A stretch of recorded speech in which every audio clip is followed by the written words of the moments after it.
ঋণ করে কোরবানি দেওয়া যাবে কিনা, অনেকেই বলেন জায়েজ হবে না। এ বিষয়ে আপনার কাছ থেকে জানতে চাই। কোরবানি করার সময় কি যাদের পক্ষ থেকে কোরবানি করা হয় তাদের নাম উচ্চারণ করা বাধ্যতামূলক নাকি মনোনীত করাই যথেষ্ট? আয়াতুল কুরসির ক্যালিগ্রাফি অঙ্কিত এই ঘড়ি, এই ধরনের ঘড়ি পাওয়া যায়। এই ঘড়ি হাতে পরে টয়লেটে যাওয়া যাবে কিনা? আমি কয়েকদিন যাবৎ পবিত্র অপবিত্র নিয়ে অস্বস্থায় ভুগছি। বেশিরভাগ সময় পেশাবের ক্ষেত্রে নামাজ আদায় হয়েছে বা হবে কিনা তা নিয়ে সন্দেহ হয়। এই সন্দেহ নিয়ে নামাজ পড়লে তা আদায় হবে কিনা? প্রিয় দর্শক, আপনারা ইতিমধ্যে যে সমস্ত প্রশ্ন আমাদের কাছে করেছেন সেগুলোর কোরআন হাদিসের আলোকে আমরা দেওয়ার চেষ্টা করছি। আপনার যে কোনো জীবন ঘনিষ্ঠ জিজ্ঞাসা মন্তব্যের ঘরে লিখুন। আমরা ইনশাআল্লাহ বিদিনিল্লাহ রিপ্লাইয়ের মাধ্যমে আপনাদের প্রশ্নগুলোর যথাসম্ভব উত্তর দেওয়ার চেষ্টা করব, এবং যে সমস্ত প্রশ্ন উত্তর দেওয়া সম্ভব হবে না পরবর্তীতে পুনরায় সেটির উত্তর আমরা দিয়ে দেওয়ার চেষ্টা করব ইনশাআল্লাহ তাআলা। চলুন তাহলে আমরা প্রশ্নোত্তর আলোকিত ভবনে প্রবেশ করি।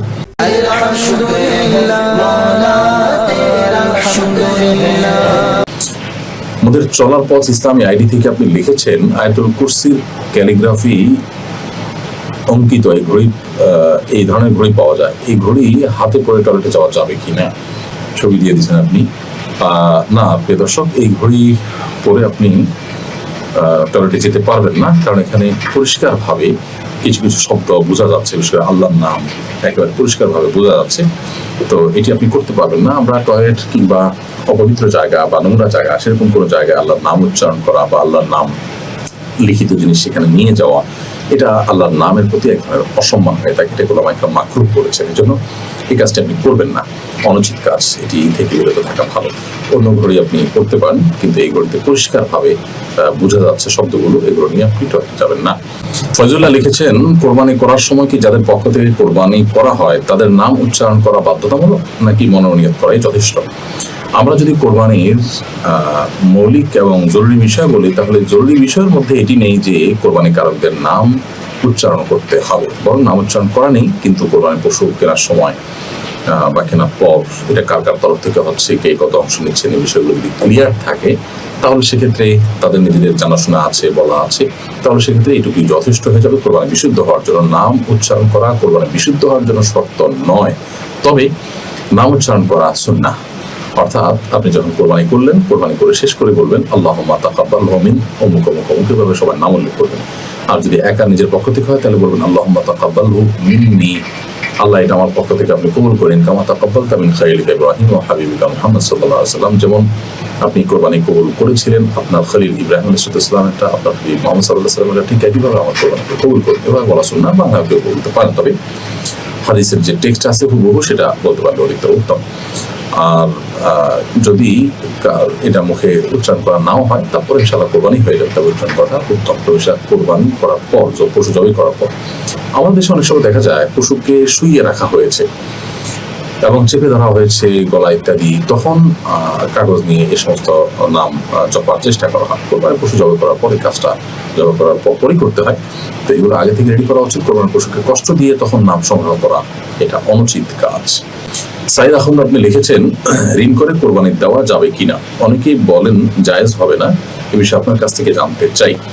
ভাই সাইদ আকন্দ, কোরবানি যদি কেউ ঋণ করে দিতে চান তিনি দিতে পারবেন যদি তার ঋণ পরিশোধ করবার মতো সেরকম ব্যবস্থা, প্ল্যান, পরিকল্পনা থাকে। আর যদি এমন হয় যে তিনি কোরবানির জন্য যে ঋণ নিবেন সে ঋণ আসলে পরিশোধ করার আপাত দৃষ্টিতে তার কোনোই ব্যবস্থা নাই এবং তিনি তা আদায় করা হয়তো সদিচ্ছাও নাই, তো এরকম পরিস্থিতিতে আসলে তার জন্য ঋণ করে কোরবানি দেওয়া জায়েজ নয়। কারণ ঋণ পরিশোধ করার গুরুত্ব ইসলামী শরীয়তে অপরিসীম। আপনি ঋণ পরিশোধ করার যথাযথ ব্যবস্থা নাই, এমন অবস্থা আপনি ঋণ করে কোরবানি করা কোনো অর্থ হতে পারে না। এই জন্য এই বিষয়ে আমাদের সর্বোচ্চ দায়িত্বশীল হতে হবে। যে কোনো আর্থিক ইবাদতেই আপনি ঋণ করে সেটি করতে পারেন। কেউ ঋণ করে দান করলেন, এটি হতে পারে। এটা রাসূল আকরাম সাল্লাল্লাহু আলাইহি ওয়াসাল্লাম তার সাহাবায়ে কেরাম থেকে বিভিন্ন ঘটনা দ্বারা বর্ণিত যে তারা ঋণ করে দান করেছেন। ঠিক একইভাবে ঋণ করে কোরবানি করা যেতে পারে। তবে যেটি বললাম যে ঋণের টাকা আমি পরিশোধ করব, তার একটা প্ল্যান পরিকল্পনা থাকবে, অথবা আমি পরিশোধ করতে পারবো, সে আস্থা কনফিডেন্ট থাকবে নিজের প্রতি, সেটা ঠিক আছে।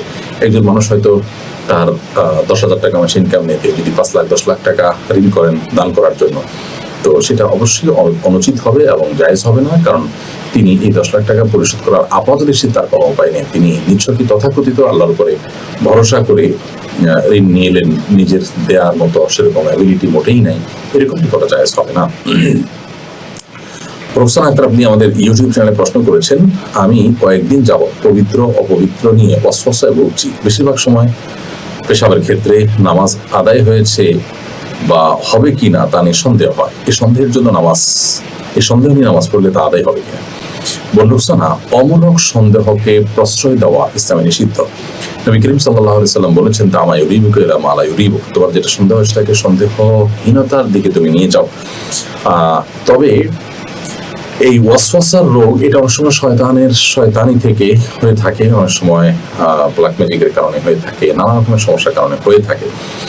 তো এই যে ওয়াসওয়াসার রোগ, এই ওয়াসওয়াসার রোগ থেকে আত্মরক্ষার জন্য আমাদেরকে রুকিয়া বা আপনার শরীর ঝাড়ফুঁকে শরণাপন্ন হতে হবে। এর পাশাপাশি ওয়াসওয়াসাকে প্রশ্রয় দেওয়া যে কোনো সুযোগ নেই ইসলামে, সেটা আমাদেরকে মাথায় রাখতে হবে। একটি মূলনীতি আছে ইসলামী শরিয়া, সেটা হলো যে আল ইয়াকিনু লা ইয়াজুলু বিশাক।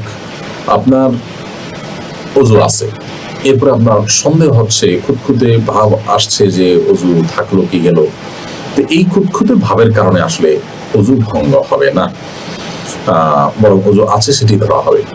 আপনার খুঁতখুঁতে ভাব নিশ্চিত কোনো বিষয়ের সাথে টেক্কা দিতে পারে না।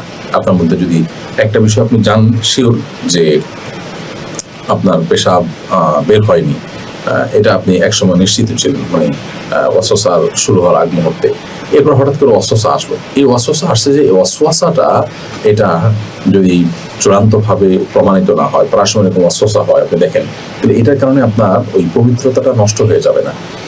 একজন মানুষ উজু করেছে নিশ্চিত, এখন উজু গেছে কি যায়নি এটা নিয়ে তার সন্দেহ হচ্ছে, এই সন্দেহের কারণে উজু গিয়েছে এমনটি বলা যাবে না, বরং উজু আছে সেটা ধরে রাখা হবে, কারণ নিশ্চিতটা এই খুঁতখুঁতে বা ওয়াসওয়াসা দ্বারা দূরীভূত হবে না।